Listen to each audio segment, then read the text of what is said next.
예수 우리 왕이여 이곳에 오소서 보좌로 주여 임하사 찬양을 받아주소서. 주님을 찬양하오니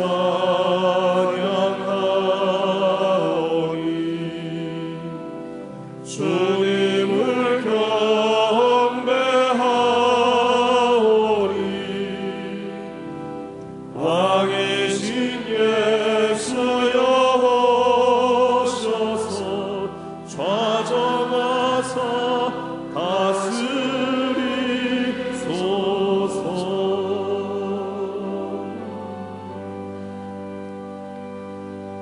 할렐루야. 잘들 나오셨습니다. 오늘도 큰 은혜 주실 줄 믿습니다. 우리 서로 인사할까요? 잘 나오셨습니다. 잘 나오셨습니다.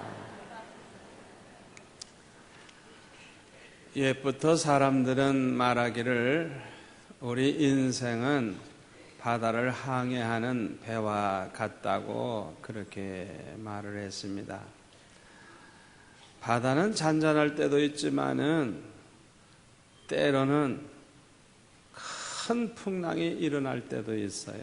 날씨가 좋을 때는 아주 잔잔하다가도 바람이 불기 시작하고 태풍이라도 불어오면은 배가 아주 파손될 위기에 처하기도 합니다. 우리가 이 세상에 태어나서 살다가 이 세상을 떠날 때까지 삶을 우리가 생각해 보면 어려움이 한두 가지도 아니에요. 우리가 평안할 때도 있지만은 어떤 때는 정말 사선을 넘나드는 그런 위험한 고비를 겪기도 합니다. 저는 어렸을 때 중학교 우리 친구들과 함께 토론회를 가질 때가 많이 있었습니다.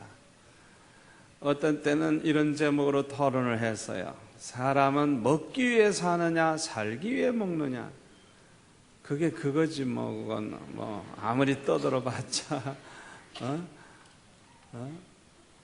별로 소득도 없는 그런 제목을 가지고 1시간씩 그냥 열변을 토한 적이 있습니다. 많은 사람들은 왜 사는지, 왜 이 세상에서 사는지 그걸 모르고 그냥 살고 있습니다.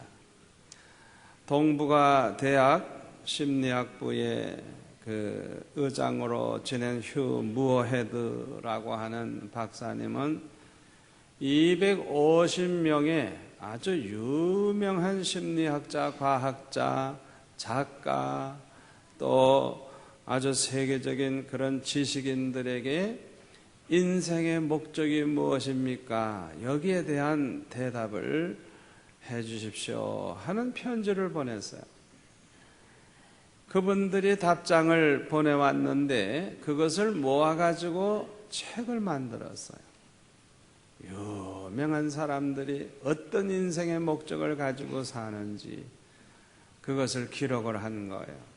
그런데 한마디로 말해서 정말 실망하지 아니할 수가 없어요.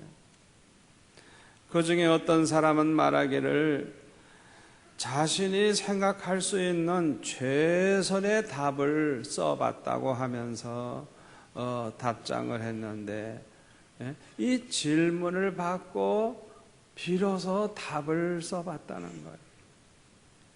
또 어떤 사람은 뭐라고 대답을 했는가 하니 아주 가까스로 인생의 목적을 이제서야 만들었다고 하는 그런 말을 하면서 그동안은 인생의 목적을 그냥 생각도 안 하고 살았는데 이 편지를 받고 한번 인생의 목적이 뭔지 한번 만들어 봤다는 거예요. 어떤 사람은 대답하기를 인생의 목적이 뭔지 자기는 모르겠다고. 그러니까 이 무어헤드 박사님이 그 해답을 가지고 있다고 하면 오히려 그걸 좀 자기에게 가르쳐 달라고 그렇게 편지를 썼다고 하는 것입니다. 유명한 심리학자인 칼 융 박사는 대답하기를 나는 인생의 목적, 그 의미는 모른다. 그러나 인생의 목적 그 자체는 의미 있는 것의 일부이다. 이런 식으로 복잡하게 좀 철학적으로 대답합니다. 이삭 에시모브라고 하는 사람은 대답하기를 내가 아는 한 목적이라고 하는 것은 존재하지 않는다. 이렇게 답을 썼어요.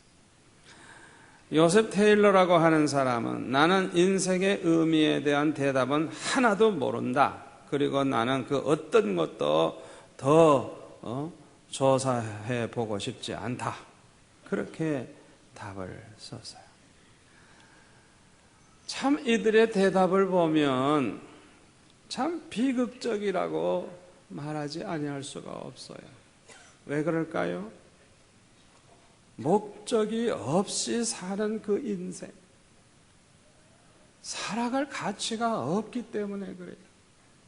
우리가 겉으로 볼 때는 유명한 박사고 학자고 작가고 유명한 지식인이라고 하는 사람들이 인생의 목적을 제대로 모르고 사니 그런 사람에게 기대할 게 뭐가 있겠어요? 사람들은 왜 사는지를 모르고 살고 있어요. 인생의 목적이 무엇인지 모르고 있는 것입니다. 어떤 사람은 인생의 목적이 뭔지 모르지만은 그저 건강하게 오래오래 사는 게 좋겠다 생각을 하고 마치 그게 인생의 목적인 것처럼 생각하고 살아요. 어떤 사람은 어떻게 해서든지 자식을 많이 낳아가지고 자기 그 종족이 끊어지지 않게 하고 또 되도록이면 자손이 크게 번성을 해서 큰 민족이 되게 하는 게 좋을 것이다 생각을 하고 그걸 그냥 인생의 목적인 것처럼 아주 사명감 가지고 막 첩을 얻어서 가져라도 애를 열심히 낳는 사람 얼마나 잘못했어. 어떤 사람은 그저 이 세상 사는 동안에 길게 살던 짧게 살던 그저 즐겁게 사는 게 최고다 생각을 하고 쾌락을 위해서 사는 것이 인생의 목적이라고 생각을 하고 잘못된 삶을 사는 사람도 있어요. 어떤 사람은 돈과 명예와 권력을 그냥 한 손에 그냥 다 쥐고 자기 하고 싶은 모든 것을 할 수 있는 그런 사람이 되어서 그냥 이 세상에서 영광스럽게 사는 것이 성공이라고 생각을 하고 이를 위해서 전심전력을 다하는 사람들이 있어요. 여기에 마치 행복이 있는 것처럼 이것이 가장 성공적인 삶인 것처럼 생각하고 사는 사람들도 있어요. 여러분은 어떤 생각을 하고 있습니까? 인생의 목적이 뭐라고 생각을 하십니까? 여러분은 이 세상에 왜 사십니까?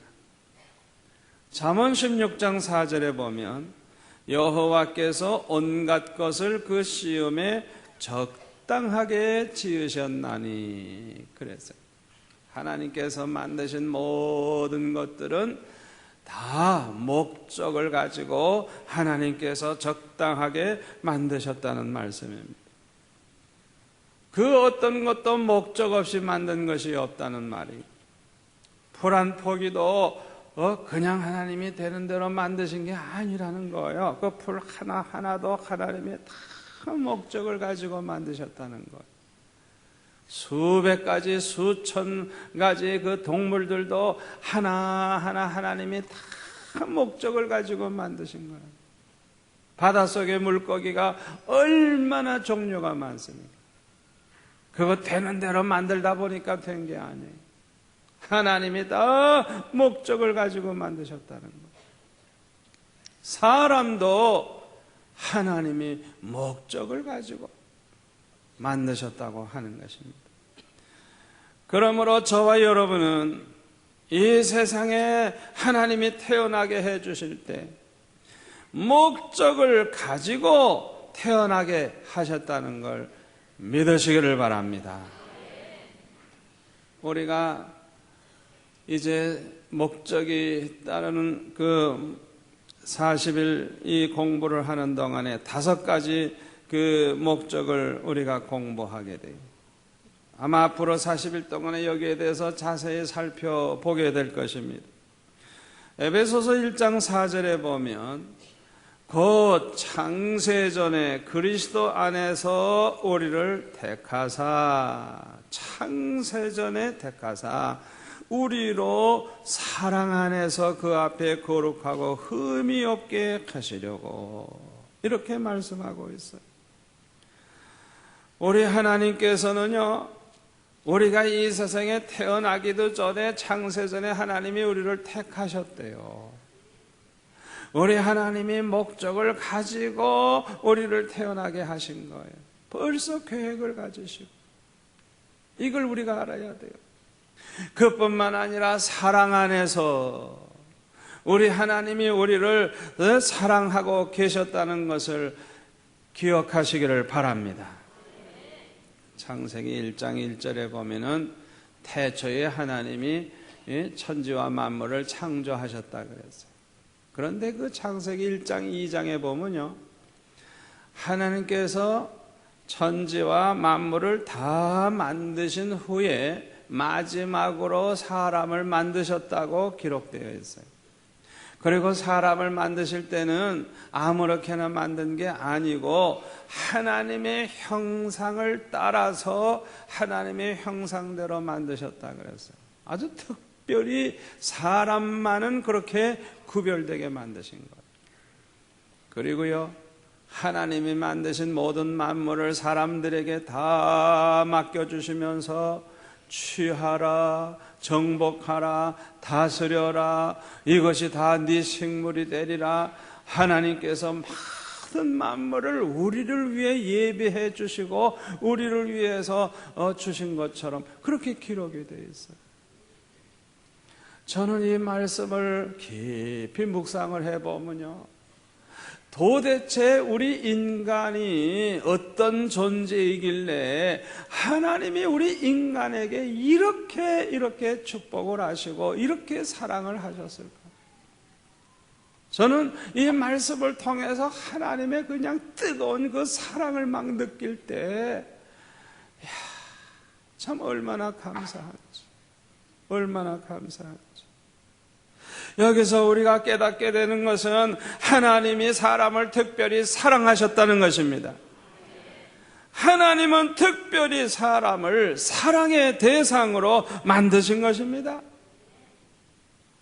그러므로 우리는 하나님의 사랑을 받기 위해 태어난 사람들인 것입니다. 아멘. 그런데 문제가 뭔지 알아요? 많은 사람들은요, 이 사실을 모르고 살아요. 그리고 하나님의 사랑을 느끼질 못해요. 깨닫지를 못해요. 아무리 이런 말을 해도 그 말이 들어오질 않는 거예요. 얼마나 답답한 노릇입니까? 어떤 아이가 아주 좋은 집안에서 훌륭한 그런 부모님에게서 태어나서 아주 잘 사는 그런 좋은 환경에서 자라났어요. 아니, 그런 집안의 아이라고 하면 얼굴이 좀 밝아야 되지 않겠어요?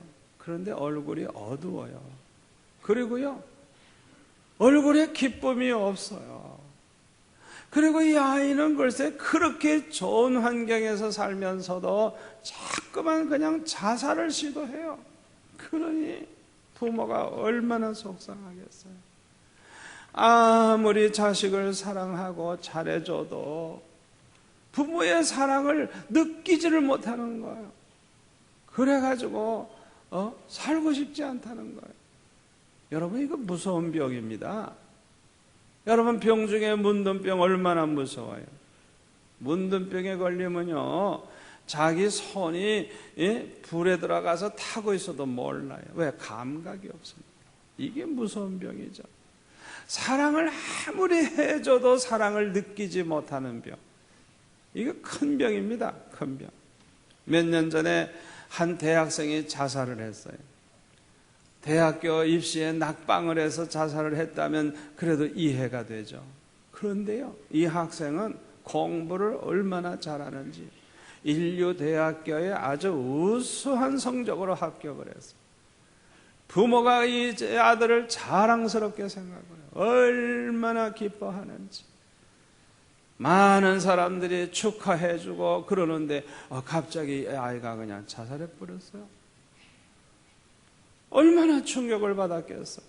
장례식을 다 치르고 이 아들의 책상을 이제 다 정리하고 그러는데 서랍을 열어보니까 유서가 들어있는 거예요. 그 유서를 보니까 뭐라고 썼는가 하니, 아버지, 어머니 죄송합니다. 저는 이제 살기가 싫어졌습니다. 오로지 대학 입시만을 위해 공부했습니다마는 합격한 지금에 와서는 그 모든 것이 헛되다고 생각되기 때문입니다. 도대체 무엇을 위해 공부하고 무엇을 위해 살아가는지 잘 모르겠습니다. 제 자신의 만족을 위해서라면 더 이상 살고 싶지 않습니다. 그러고 자살해버렸어요. 많은 사람들은요, 이 아이가 너무 극심한 스트레스에 시달려서 이렇게 됐다고 말을 하지만 사실은 그렇지 않아요. 이 아들의 이 자살은 우리에게 중요한 질문을 하는 것입니다. 우리는 뭘 위해 살고 있느냐? 왜 사느냐? 이게 왜 공부 열심히 하느냐? 이게 왜 돈 벌려고 애쓰느냐? 이게 중요한 질문을 우리에게 하고 있는 거예요. 여러 해 전에 유엔 그 사무총장으로 있었던 한마실드 박사는 스위덴의 아주 귀한 가정에서 태어나서 아주 그런 넉넉한 그런 가정에서 자라난 분이에요.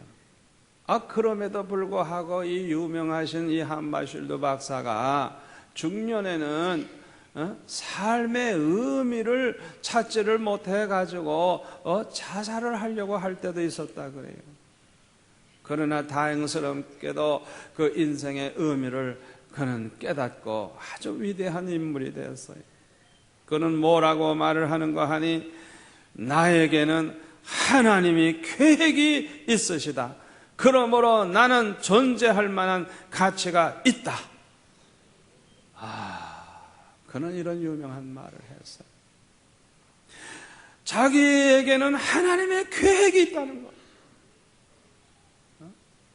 얼마나 귀한 깨달음입니까? 그러므로 존재할 만한 가치가 있다는 것. 그는 하나님께서 자기를 이 땅에 태어나게 해주신 그 까닭은 하나님의 선하신 뜻을 이루기 위한 계획이 있기 때문에, 그래서 하나님이 자기를 이 세상에 태어나게 하셨다는 거예요. 그걸 믿고 그는 결혼도 하지 아니하고 오직 하나님의 이 선하신 뜻을 이루기 위해서 헌신적인 삶을 살았어요. 그래서 그는 드디어 유엔 사무총장이라고 하는 그런 귀한 자리까지 올라가서 그분이 있는 동안에 얼마나 공헌을 했는지 몰라요. 사랑하는 성도 여러분, 왜 많은 사람들이 인생의 의미와 목적을 모르고 살고 있습니까? 하나님이 우리를 사랑하기 위해서 만드셨다고 하는 이 사실을 모르기 때문에 그런 거예요. 우리가 하나님의 사랑을 받기 위해 태어났다고 하는 사실을 모르기 때문에 삶의 의미를 모르고 목적을 모르고 헤매는 것입니다. 미국 오페라계의 유명한 가수 중에 헐 버튼이라고 하는 사람이 있습니다. 이 헐버튼이 어느 날 2층에서 밑을 이렇게 내려다보고 창밖에 내다보고 서 있었어요. 그런데 옆집 아이하고 자기 아들하고 이야기하는 소리가 들려오는데 옆집 아이가 말하기를 우리 아버지는 사장님을 아주 잘 알아.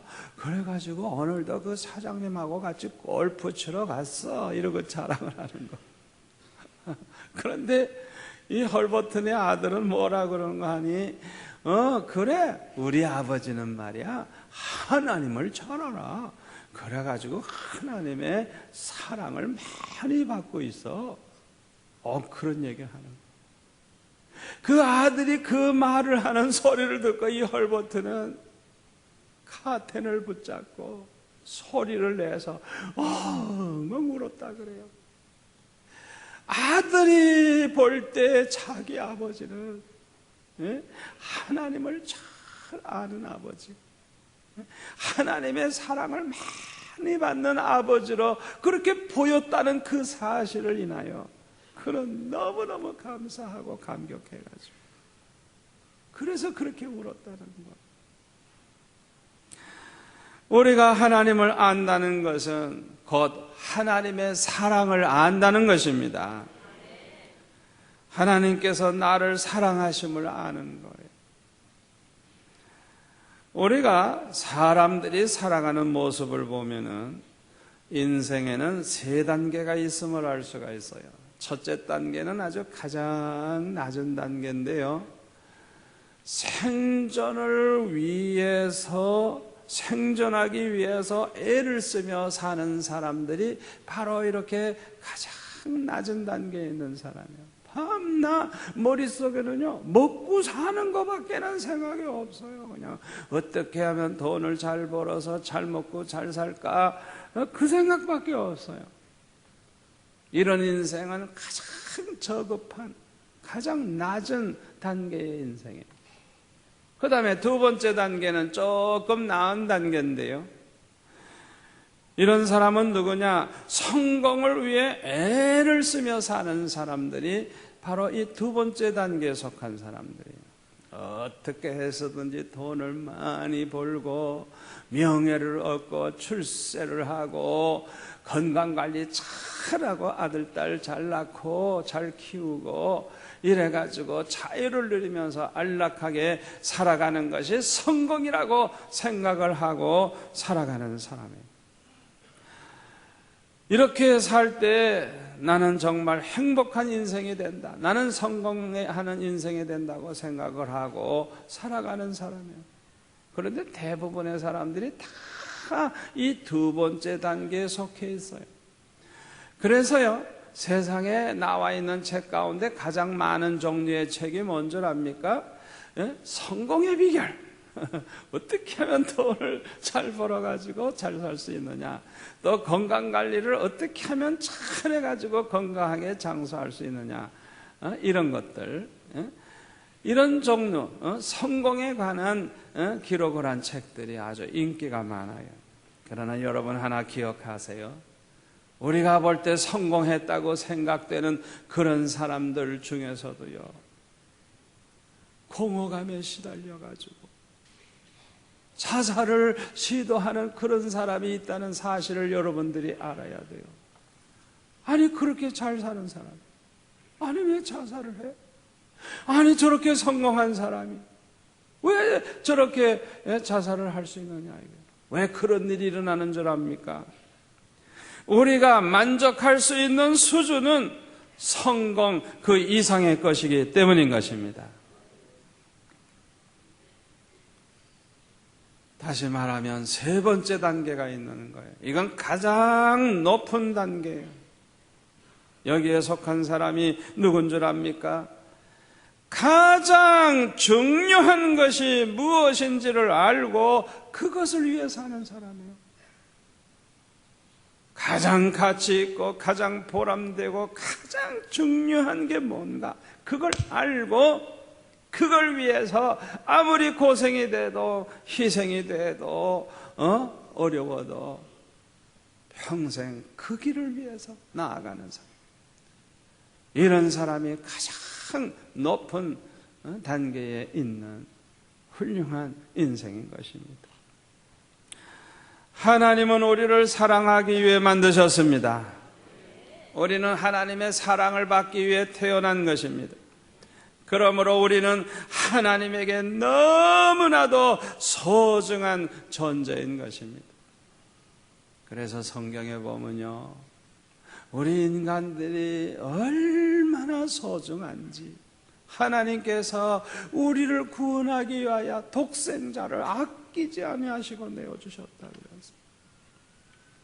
우리가 얼마나 소중한지, 예수님은 우리를 위해서 이 세상에 오셔서 십자가에 못 박혀 죽기까지 하시면서 우리를 죄에서 구원해 주셨어요. 우리가 죄인임에도 불구하고, 하나님 앞에 원수 노릇을 하는 고약한 인간임에도 불구하고 우리를 위해서 이 세상에 오시고 우리를 위해 십자가에 못 박혀 죽으심으로 우리에게 대한 하나님의 사랑을 확증해 주셨어요. 할렐루야.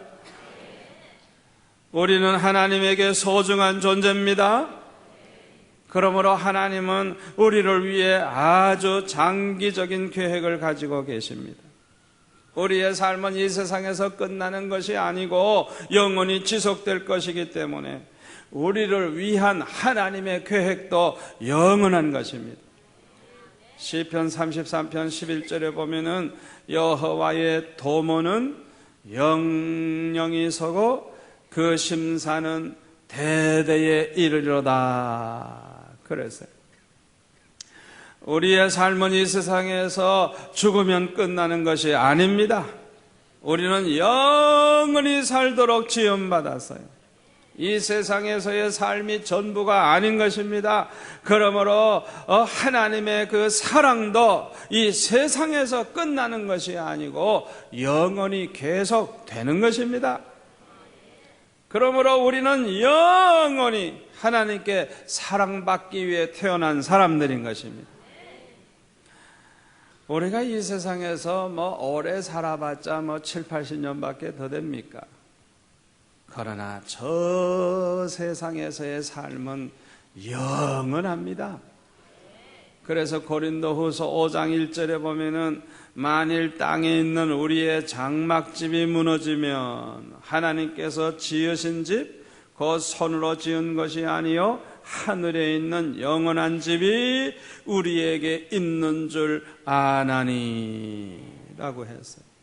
우리가 이 세상에서 살다가 가는 이 세상에서 삶은 그냥 이렇게 천막치고 그냥 나그네 생활하다 천막치고 그냥 하룻밤 자고 가는 것과 같은 거예요. 잠시예요.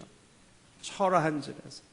그러나 저 하늘나라 우리가 가서 영원히 살 그 집은 비교할 수 없이 아름답고 화려하고 좋은 집인데 영원한 집이라서요. 영원한 집이 우리에게 있는 줄 아나니.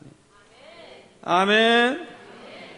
이 세상에서의 삶은 저 세상에서의 영원한 삶에 비교하면 너무 짧아가지고요. 어떤 사람은 말하기를 물 한 방울이 똑 떨어지는 순간과 같다 그랬어요. 번개불이 번쩍하는 그 찰나, 그렇게 짧다 그랬어요. 이 세상에서의 삶은 너무 짧아요. 그러나 이 세상에서의 삶은 내세의 영원한 삶을 위한 준비라는 걸 기억하시기를 바랍니다. 그래서 우리가 이 짧은 이 세상에서의 삶이지만은 이것을 어떻게 우리가 갖느냐, 어떻게 사느냐 하는 것이 매우 중요한 것입니다. 우리가 짧은 이 세상에서의 삶을 아무렇게나 살면 안 돼요. 욕심만 위해서 살면 안 돼요. 쾌락만 위해서 살면 안 돼요. 이 세상에서의 성공만 내다보고 살면 안 돼요.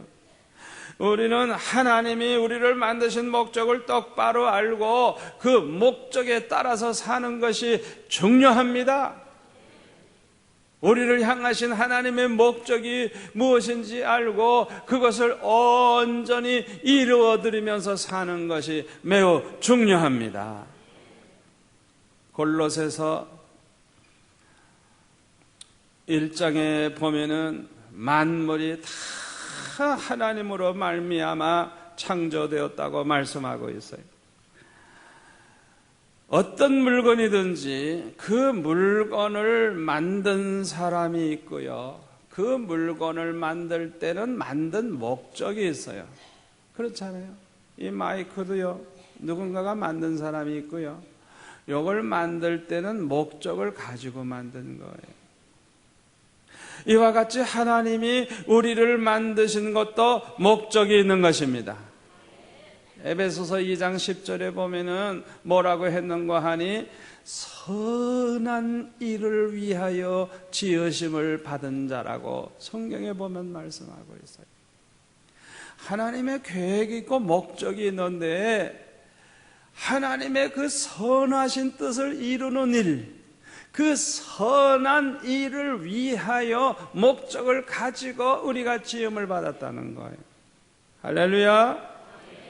우리가 물건을 바르게 잘 쓰려고 하면 그 물건을 만든 사람이 설명해 놓은 사용 설명서를 이제 잘 읽어봐야 돼요. 그렇지 않으면 아예 그 물건 만든 사람을 직접 만나가지고 설명을 들어봐야 돼요. 이와 같이 우리가 인생의 의미와 목적을 똑바로 알고 바르게 살려고 하면 하나님을 알아야 합니다. 하나님을 만나야 합니다. 하나님의 말씀에 귀를 기울여야 합니다. 골로새서 1장 16절에 보면 만물이 그에게 창조되되 하늘과 땅에서 보이는 것들과 보이지 않는 것들과 혹은 보좌들이나 주관들이나 정사들이나 권세들이나 만물이 다 그로 말미암고 그를 위하여 창조되었다고 말씀하고 있어요. 그러므로 우리가 인생의 의미와 목적을 똑바로 알려고 하면 하나님을 알아야 돼요. 하나님을 알게 되면 인생의 목적도 알게 됩니다. 왜 그런 줄 알아요? 모든 만물이 그로 말미암아 그를 위해서 창조되었기 때문에, 하나님으로부터 왔기 때문에 그 하나님을 알아야 우리 인간을 만드신 그 목적을 알게 돼서 우리는 인생의 목적을 똑바로 알고 살아가게 되는 것입니다. 그런데요, 우리를 향하신 하나님의 그 목적을 이해하려고 하면 시간이 제법 걸려요. 그냥 순간적으로 답이 나오는 게 아니에요. 그렇게 쉽게 끝나는 게 아니에요. 그래서 우리를 향하신 하나님의 목적을 우리가 찾기 위해서 40일 동안 특별한 시간을 이제 내려고 하는 것입니다. 앞으로 40일 동안에 놀라운 변화가 일어날 것입니다. 여러분 일생에 정말 기억에 남는 가장 중요한 변화가 이번에 일어납니다. 제가 어떤 교회 집회를 이제 맡아가지고 갔었는데요, 점심 대접을 하는 장로님 가운데 그 지방에서 제일 유명한 사람이에요. 굉장히 유명해요. 돈도 많고 학벌도 대단하고 예수 안 믿는 사람까지 다 우러러보는 그런 훌륭한 분이 장로님이시더라고요. 며칠 동안 집회하면서 식사 대접도 받고 얘기를 하면서 가만히 보니까 믿음이 별로 없어. 우리 교회 장로님과 비교해 보니까 꼭 집신과 구두 같아. 어쩌면 그렇게 믿음이 없을까. 그래서 제가 좀 실망을 했어요. 그런데 이 교회가 그냥 얼마 후에 이 목적이 이끄는 이 40일 이 캠페인을 그냥 우리 교회처럼 이렇게 한 거예요. 그런데요, 그냥 목사님에게서 이게 소식을 들어보니까 그냥 그 장로님도 변화됐고 교인들이 변화가 되고 교회가 그냥 완전히 딴 교회가 됐대요. 딴 교회. 그래서 제가 그 후에 만나가지고 그 장로님이 이제 또 그냥 저를 영접을 하고 대접을 하는데 보니까요, 진짜 딴 사람이에요. 이 두 눈이 빛이 나요. 이야, 옛날에 볼 수 없는 그 모습, 말하는 태도도 그렇고 그 대접하는 자세도 그렇고 옛날과 달라요. 달라. 이야, 이거 굉장하구나. 여러분, 전 세계에서 수십만 명, 수많은 교회들이 이걸 지금 하고 있어요. 놀라운 변화가 일어나요. 여러분, 이번에 이 사랑방 소그룹에도 꼭 참여하시기를 바랍니다. 40일 특별 새벽기도에도 다 참여하세요. 그리고 목적이 이끄는 삶이라고 하는 이 책 40과로 되어 있으니까 매일 한 과씩 꼭 읽으세요. 15분쯤 걸릴 거예요. 읽는 거 좀 시간도 없고 좀 불편하신 분을 위해서 테이프도 만들어 놨는데 제가 어제 좀 들어보니까 아주 편리하고 알아듣기 쉽게 잘 해놨어요. 그러니까 책 읽을 시간 없는 분은 그 테이프를 차에다가 이렇게 꼽고 오고 가면서 듣고 또 듣고 자꾸 들으세요. 그러면 읽는 거 대신 되니까. 꼭 이번에 동참하시기를 바랍니다. 앞으로의 남은 생애와 영원한 삶을 위해서 이 40일 동안을 아낌없이 투자하시기를 바랍니다. 조지 허버트라고 하는 사람은 말하기를 자신이 되려고 하는 사람이 되기에 너무 늦은 때는 없다 그랬어요. 지금도 늦지 않았습니다. 저와 여러분이 이번 기회에 꼭 여러분들이 다 동참하셔서 놀라운 변화가 일어나시기를 바랍니다. 기도하겠습니다. 아버지 하나님 감사합니다. 목적이 이끄는 40일 캠페인을 통해서 자신이 변화되고 가정이 변화되고 교회가 변화되고 우리의 삶의 변화가 일어나기를 원합니다. 성령이여 도와주옵소서. 원수마귀 방해하지 못하게 하여 주옵소서. 이번에 모든 성도들이 동참함으로 말미암아 평생에 두고두고 감사할 만한 일이 일어나게 하옵소서. 예수님의 이름으로 기도하옵나이다. 아멘.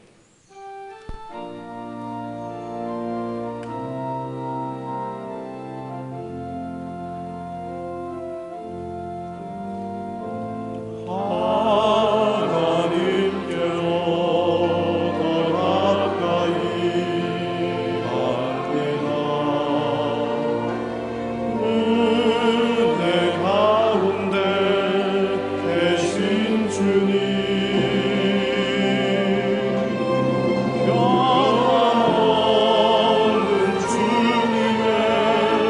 그